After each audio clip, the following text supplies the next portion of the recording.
नमस्कार। देश तथा विदेशमा बस्नुभएको तपाईहरू सम्पूर्ण साथीहरूलाई हार्दिक नमस्कार तथा न्यानो अभिवादन पनि। आज मैले यस भिडियोमा राम्रो करेक्सन आएको बेला राम्रो मूल्यमा आएको तर बोनसको लागि बुक क्लोज नभएको कम्पनीहरूको बारेमा चर्चा गर्नेछु। यी कम्पनीहरूको सेयर तपाईहरूले किन्नुभयो भने बम्पर लाभांश पाउन सक्नुहुनेछ र यी कम्पनीको बुक क्लोज अगाडि तपाईहरूले किन्नुभयो भने बोनस पाउन सक्नुहुनेछ।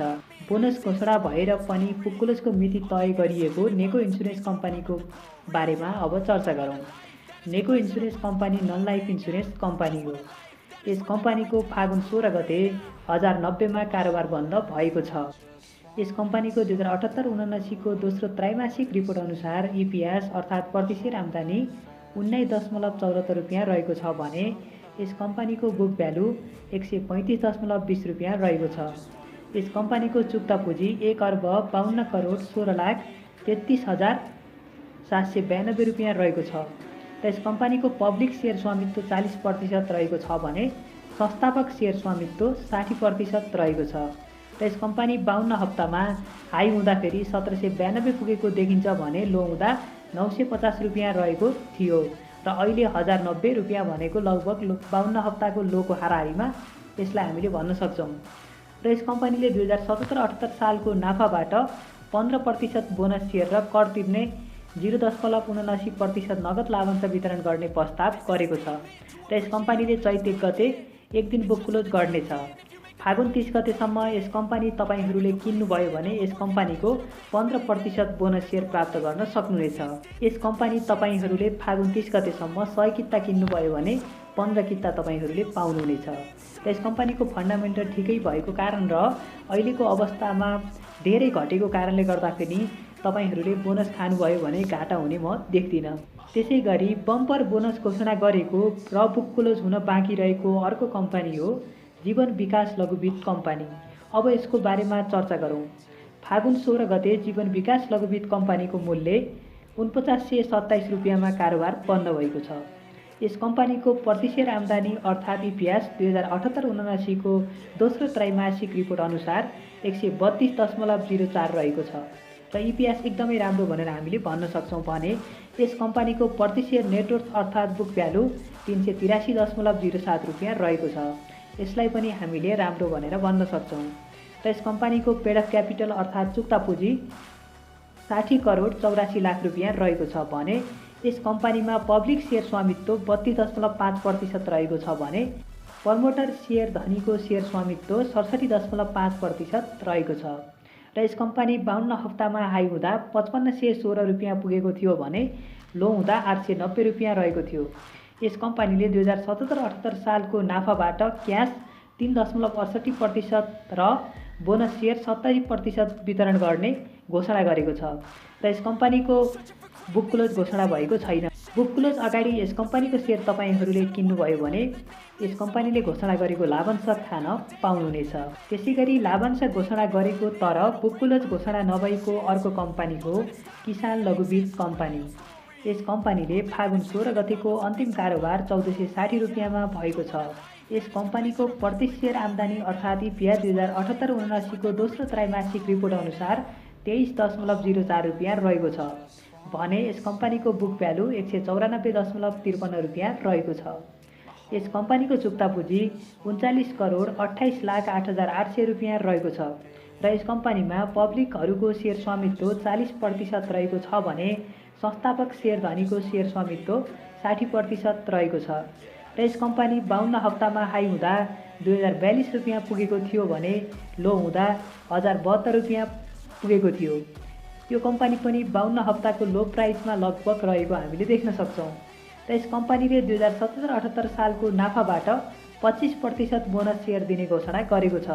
यस कम्पनीको पनि बुक क्लोज भएको छैन र यस कम्पनीले बुक क्लोज मिति घोषणा गरेको छैन र बुक क्लोज हुनुभन्दा अगाडि यस कम्पनीको तपाईहरूले सेयर किन्नुभयो भने बोनस प्राप्त गर्न सक्नुहुनेछ। त्यसैगरी लाभांश घोषणा गरेर बुक क्लोज घोषणा नभएको अर्को लघुवित्त कम्पनी हो नयाँ सारथी लघुवित्त कम्पनी। यस कम्पनीको पनि बुक क्लोजको मिति घोषणा गरेको छैन। यस कम्पनीको फागुन 16 गतेको अन्तिम कारोबार 1297 रुपियाँमा भएको देखिन्छ। यस कम्पनीको 2078-79 सालको दोस्रो त्रैमासिक रिपोर्ट अनुसार प्रति सेयर आम्दानी अर्थात् इपिएस 36.33 रुपियाँ रहेको छ भने बुक भ्यालु 208.86 रुपियाँ रहेको छ। यस कम्पनीको चुक्ता पुँजी 25,45,18,700 रुपियाँ रहेको छ र यस कम्पनीमा पब्लिकहरूको सेयर स्वामित्व 49% रहेको छ भने संस्थापकहरूको सेयर स्वामित्व 51% रहेको छ र यस कम्पनी 52 हप्तामा हाई हुँदा 1987 रुपियाँ पुगेको थियो भने लो हुँदा 1026 रुपियाँ रहेको थियो र यस कम्पनीको मूल्य पनि हामीले ठिकै भनेर हामीले भन्न सक्छौँ। र अलिकति करेक्सन आयो भने तपाईहरूले किन्नुभयो भने बोनस पनि प्राप्त गर्न सक्नुहुनेछ र नाफा पनि राम्रो मुनाफा कमाउन सक्नुहुनेछ। नयाँ सारथी नेपाल लघुवित्त कम्पनीले 2077-78 सालको नाफाबाट करको लागि 1% क्यास र 19% बोनस सेयर गरी 20% लाभांश घोषणा गरेको छ। बुक क्लोजको मिति घोषणा भएको छैन र अहिलेसम्म यस कम्पनी तपाईहरूले किन्नुभएको छ भने र बुक क्लोजभन्दा अगाडि किन्नुभयो भने लाभांश पाउन सक्नुहुनेछ। त्यसैगरी लाभांश घोषणा गरेर बुक क्लोज हुन बाँकी रहेको अर्को लघुवित्त कम्पनी हो आरम्भ चौतारी लघुवित्त कम्पनी। यस कम्पनीले फागुन 16 गतेको अन्तिम कारोबार 1354 रुपियाँमा भएको छ।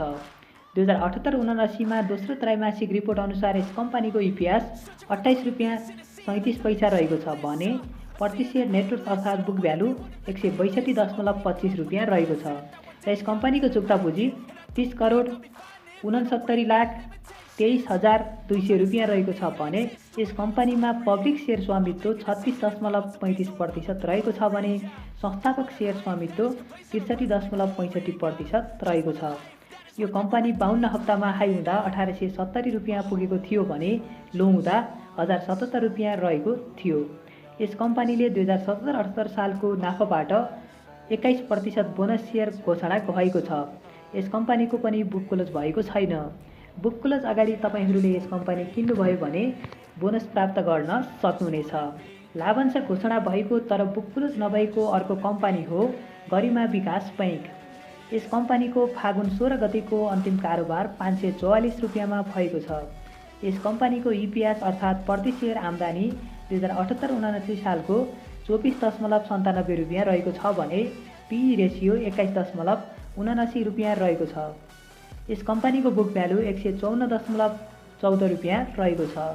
यस कम्पनीको चुक्ता पुँजी 3,67,59,12,600 रुपियाँ रहेको छ भने पब्लिक सेयर स्वामित्व यस कम्पनीमा 47% रहेको देखिन्छ भने यस कम्पनीमा संस्थापक सेयर स्वामित्व 53% रहेको छ।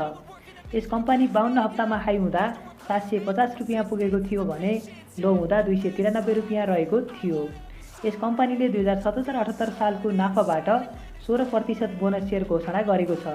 यस कम्पनीको पनि बुक क्लोज भएको छैन। बुक क्लोज नभएको कारणले गर्दा पनि तपाईहरूले यस कम्पनी किन्नुभयो भने बोनस प्राप्त गर्न सक्नुहुनेछ। त्यसैगरी लाभांश घोषणा गरेर बुक क्लोज नभएको अर्को कम्पनी हो सिद्धार्थ इन्सुरेन्स कम्पनी।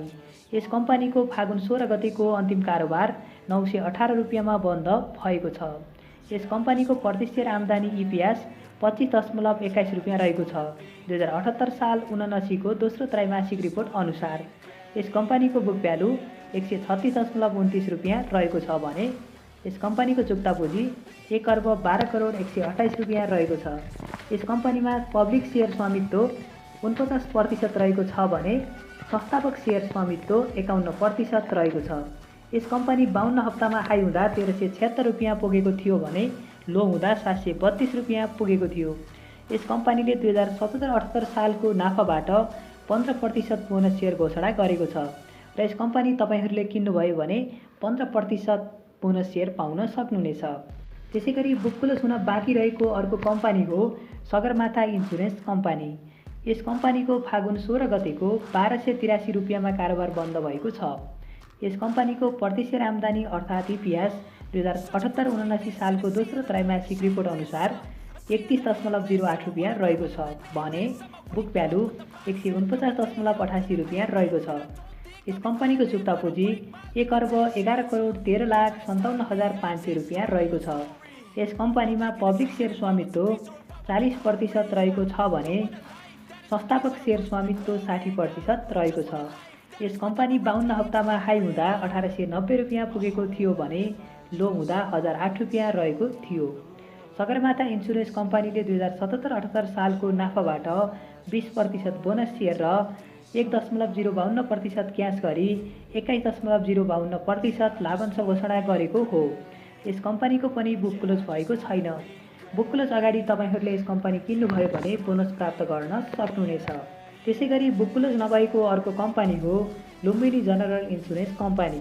यस कम्पनीको फागुन 16 गते 692 रुपियाँमा कारोबार बन्द भएको छ।